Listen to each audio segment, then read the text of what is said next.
बल का तो कोई पार नहीं। रावण बड़ा बलवान। एक दिन रावण हनुमान जी से बोला कि हमारी आपकी लड़ाई हो जाए। हनुमान जी बोले तैयार, पर फैसला कैसे होगा? बड़ी देर तक लड़ाई होगी, तुम भी बलवान और हम पर भी राम जी की कृपा है। रावण बोला लंबा वाला युद्ध नहीं, एक एक मुक्के का युद्ध, एक मुक्का मैं मारूंगा, एक तुम मारो। हनुमान जी ने कहा तैयार है। रावण पहले मुक्का तुम ही मारो। रावण बोला मैं क्यों, तुम क्यों नहीं? हनुमान जी बोले इसलिए कहीं हमने पहले मुक्का मार दिया तो पता नहीं तुम्हारी वारी आती भी है कि नहीं, तुम्हारी मन की मन में ही रह जाएगी, इसलिए पहले तुम ही। रावण ने पूरी शक्ति से मुक्के का प्रहार किया, पर तुलसीदास जी कहते हैं जान टेक कभी भूमि न गिरा। हनुमान जी घुटने के बल वीरासन में बैठे रहे, कुछ नहीं बिगड़ा। और रावण अपनी 20 आंखें बार बार बंद करे फिर खोले फिर। हनुमान जी ने कहा कि आश्चर्य मत करो, हम स्वस्थ हैं, पर अब तुम तैयार हो जाओ। रावण बोला तैयार ही हैं और कर भी क्या सकते हैं। हनुमान जी ने पूरी शक्ति से हाथ ऊपर उठाया मुक्के के रूप में। घबरा गए ब्रह्मा जी, शंकर जी। ब्रह्मा जी बोले रोको, कहीं मुक्का गिर गया और रावण मर गया तो राम जी का तो पूरा प्रोग्राम ही फेल हो जाएगा। उनकी रामायण पूरी होने दो, तुलसीदास जी की और लीला राम जी की पूरी होने दो। अब हनुमान जी हाथ नीचे करें, आवे ने ऊपर देखा तो ब्रह्मा जी हाथ जोड़े थे कि दया करो। हनुमान जी बोले थोड़ा सा स्वाद तो चखा देना चाहिए। तुलसीदास जी कहते हैं कि रावण साधारण वीर नहीं है, जो 10 शीश मही धर ईश को 20 भुजा खुली खेल ने हारो। और उस पर जब हनुमान जी ने प्रहार किया तो सो हनुमान हन्यो मुठिका, तो रावण को ऐसे लगा कि गिरिगो गिरिराज जो गाज को मारे, जैसे गिरिराज हिमालय पर वज्रपात हुआ हो। रावण धरती पर गिर गया, मूर्छित रहा बड़ी देर तक। बड़ी देर में आंख खोली तो बोला बड़े बलवान हो। हनुमान जी बोले बल तो इन्होंने देखने नहीं दिया, ब्रह्मा जी और शंकर जी ने। बल तो तब होता जब तुम बताने के लिए बचते ही नहीं। गोस्वामी जी लिखते हैं कपिबल विपुल सराहन लागा। हनुमान जी के बल की सराहना रावण करता है और किसी की नहीं करता। तुलसीदास जी उसी बात को कहते रामदूत अतुलित बलधामा। परिचय रामदूत के रूप में और महिमा अतुलित बलधाम के रूप में। जब से हनुमान जी की पूंछ के द्वारा रावण की लंका जल गई तो उसने हनुमान जी की पूंछ को अपनी मूंछ से जोड़ लिया कि इस बंदर की पूंछ ने तो हमारी मूंछ नीची कर दी। वो सोए जागे तो हनुमान जी की पूंछ दिखे उसे, आंख बंद करे तो पूंछ दिखे। परेशान हो गया और रावण को हनुमान जी की पूंछ सहन नहीं हो रही थी। पूंछ माने प्रतिष्ठा। पर रावण ने सोचा कि इस बंदर को पकड़वाएं। 4 तरह की सेनाएं भेजी, हाथी पर सवार सैनिक, घुड़सवार, रथी और पैदल। और चारों सेनाओं ने हनुमान जी को चारों तरफ से घेरा।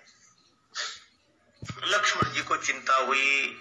लक्ष्मण जी बोले प्रभु हनुमान जी अकेले हैं, 4 सेनाएं उन्हें घेर रही हो, गदा भी नहीं लिए हैं हाथ में, आज्ञा हो तो हम चले जाएं। राम जी बोले नहीं, जाने की जरूरत है लक्ष्मण, हनुमान जी अकेले ही काफी है।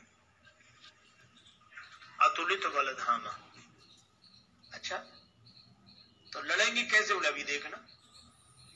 और सच में लड़ाई शुरू हुई। चारों सेनाओं ने इकट्ठे होकर आक्रमण किया हनुमान जी को चारों तरफ से घेरकर। पर वाले बजरंग बली अतुलित बलधामम वीर बजरंग बली ने जिस समय छलांग लगाई और ऐसी छलांग लगाई पवन के वेग को लज्जित करते हुए वीर बली बजरंग ने हाथी पर पहुंच गए। हाथी पर सवार सैनिक को नीचे गिरा दिया और पलटी खाकर विशाल रूप बनाकर हाथी को ही हाथों में उठा लिया। अब बोलो गदा से तो 2-4 मरते और हाथी जिस पे पटकेंगे 2-4 मरेंगे।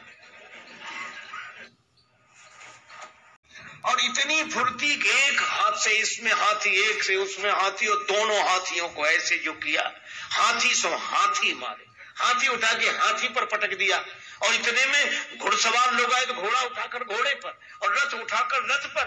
राम जी कहते वाह हनुमान वाह वाह वाह। जिन सेनाओं से, रथियों से, हाथी पर सवार सैनिकों से, घुड़सवार सैनिकों से अकेले लड़ रहे हैं।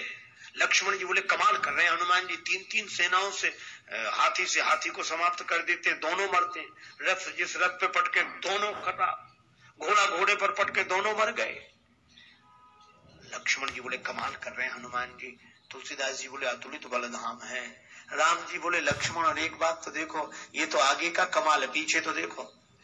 पीछे क्या? बोले पीछे पूंछ अपना कमाल कर रहे, जो चक्कर में पड़ा लपेटा पटका साफ किया, फिर दूसरे के लिए तैयार।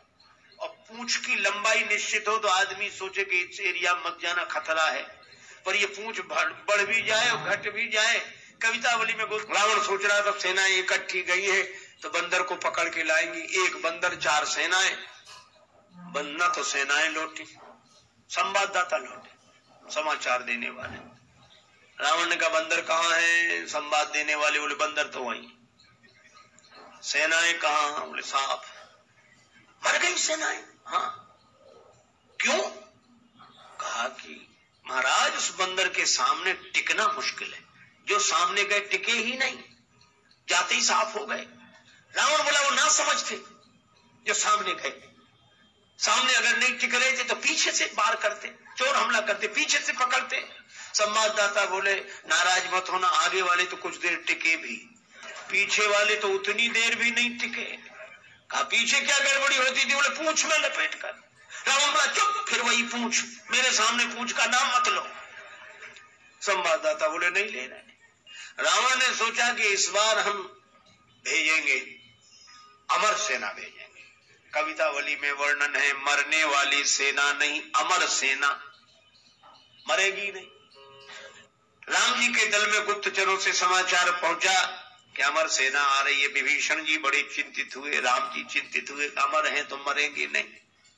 और राम जी बोले हमारी प्रतिज्ञा कैसे पूरी होगी, निश्चरहीन करूं मही, और ये है अमर। हनुमान जी को पता लगा। हनुमान जी बोले प्रभु चिंता मत करो, दास को आज्ञा दो, कल एक नहीं बचेगा। तो बोले अमर हैं, उन्हें मारोगे कैसे? वे अमर हैं। हनुमान जी बोले हम भी अमर हैं। राम जी बोले उन्हें ब्रह्मा जी ने वरदान दिया है कि तुम अमर रहो। हनुमान जी बोले हमें हमारी जानकी माता ने कहा अजर अमर गुण निधि सुत हो, जानकी माता का आशीर्वाद है, आप भी अमर है। लक्ष्मण जी बोले प्रभु इन्हीं को भेजो, ये अमर अमर की लड़ाई ठीक रहेगा। दूसरे दिन आई अमर सेना, हनुमान जी लड़े ही नहीं उनसे। सामने गए, किसी ने हनुमान जी से कहा लड़ते क्यों नहीं, ये अमर सैनिक सामने खड़े। हनुमान जी बोले पहले से पता है कि इन्हें मरना नहीं, तो जिन्हें मरना ही नहीं है उनसे लड़ने से क्या फायदा, तो कुछ तो करो। हाँ कुछ करते। और हनुमान जी ने क्या किया, कवितावली में वर्णन है, हनुमान जी के दाव में पड़े। हनुमान जी ने बड़ी लंबी पूंछ बढ़ाई पूंछ और सबको इकट्ठे ही लपेटा, लूम लपेट, पूंछ में लपेट कर आकाश निहारी के अमर थे, बड़े घबरा गए। मरने वाले से जो नहीं मरते उन्हें ज्यादा चिंता होती, मरने वाला तो ये सोचकर निश्चिंत हो जाता कि ज्यादा से ज्यादा मरेंगे और क्या होगा, पर ये अमर थे, ये सोच रहे थे मरेंगे नहीं, पता नहीं कहां जा रहे हैं और कितने ऊपर से गिरेंगे, मरेंगे नहीं, इसलिए ज्यादा चिंता है। और हनुमान जी अतुलित बलधामा में ऐसी शक्ति से फेंका, चिंता से उनके शरीर सूख गए। क्यों? बोले चल आकाश में उड़ते ही जा रहे हैं, तो और ऊपर उड़ रहे और ऊपर जा रहे हैं। और हनुमान जी ने इतने ऊपर फेंक दिए कि पृथ्वी की गुरुत्वाकर्षण सीमा रेखा को पार कर गए। पृथ्वी उन्हें नीचे खींच ही नहीं सकती थी, धरती पर लौट कर आए नहीं। हनुमान जी बोले तुम खूब अमर बने रहो, आकाश में ही तो मंडरा रहे, धरती पर तो एक भी नहीं हो। राम जी की प्रतिज्ञा पूरी हो गई, निश्चरहीन करो मही। रावण आज बड़ा प्रसन्न था कि अमर सेना गई है, तब तो वानर को पकड़कर लौटेगी ही। फिर संवाददाता आए, रावण ने पूछा बंदर कहाँ है? संवाददाता बोले बंदर तो वही है। सेना? संवाददाता बोले ये कैसे कह दें कि मर गई, अमर थी तो मर तो नहीं गई पर गई, हमने जाते देखी लौटकर आते नहीं देखी। तो भाई इतनी बड़ी सेना को आकाश में कैसे फेंक दिया? बोले फिर नाराज हो गया, पूंछ में लपेट कर। रावण बोला तुम लोग दूर चले जाओ, मैं सुनना नहीं चाहता पूंछ के बारे में कुछ। ठीक है ना सुन। रावण अकेले में सोचने लगा कि मैं भी तो जरा देखूं, यह काम अपने हाथ में लेता हूं, किसी को सौंपने से बात नहीं बनेगी। हनुमान जी रण प्रांगण में बैठे थे, रावण चुपके से गया पीछे से दबे पांव और उनकी पूंछ पकड़ी, 20 भुजाओं की ताकत लगाई कि पूंछ उखाड़ ही डालो। हनुमान जी लड़े नहीं। किसी ने कहा लड़ते क्यों नहीं? बोले सामने आता तो लड़ते, जो पीछे उससे क्या लड़े। तो कहा कुछ तो करो। रावण सोच रहा था कि हनुमान जी मुड़ेंगे और हमसे भिड़ेंगे, पर हनुमान जी न भिड़े न मुड़े, उड़े। ये तो उसको कल्पना नहीं थी कि ऐसा भी हो सकता। उड़े उड़े बजरंग बली, ऐसे उड़े। रावण पूंछ पकड़े था, जल्दी जल्दी में छोड़ नहीं सका। कल्पना होती तो छोड़ देता। रावण पूंछ पकड़े था, हनुमान जी उड़े तो रावण भी लटक गया। पहले पूंछ छोड़ नहीं रहा था, अब छोड़ सकता नहीं था, अब तो पूंछ ही आधार था।